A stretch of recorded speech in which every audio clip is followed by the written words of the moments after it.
नमस्कार मित्रांनो, आता आम्ही आहोत इंद्रायणीच्या किनाऱ्यावरती, पवनाच्या काठेवरती. आणि पवना इंद्रायणी मुळा मुठा चारी नद्यांची सेम परिस्थिती आहे. आता आम्ही आहोत पिंपळे निलखमध्ये. हे नदी बघा, या नदीचं रूपांतर एका भव्य नाल्यामध्ये, गटारामध्ये झालेले आहे.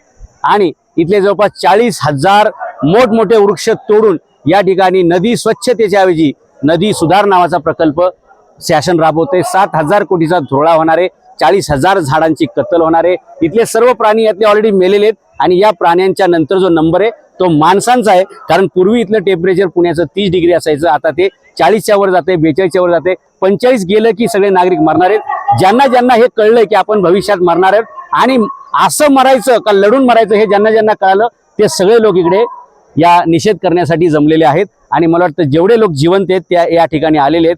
नदी मृत झालेली आहे, उद्या आपला मृत्यू आहे हे ज्यांना ज्यांना कळलेलं आहे ते जीवनपणी इथं आलेले आहेत. आणि ही तुम्ही परिस्थिती बघू शकता. हे बघा, ही नदी आहे का मित्रांनो? मी युरोपमधल्या, अमेरिकेमधल्या नद्या बघितल्या, त्याच्यामध्ये फक्त निसर्गाचं पाणी सोडलं जातं.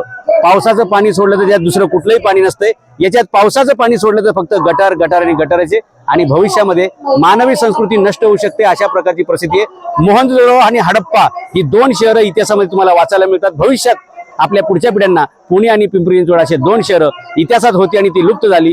अशा प्रकारचा इतिहास घडणार आहे, तो ह्या अशा मूर्खपणामुळे घडणार आहे.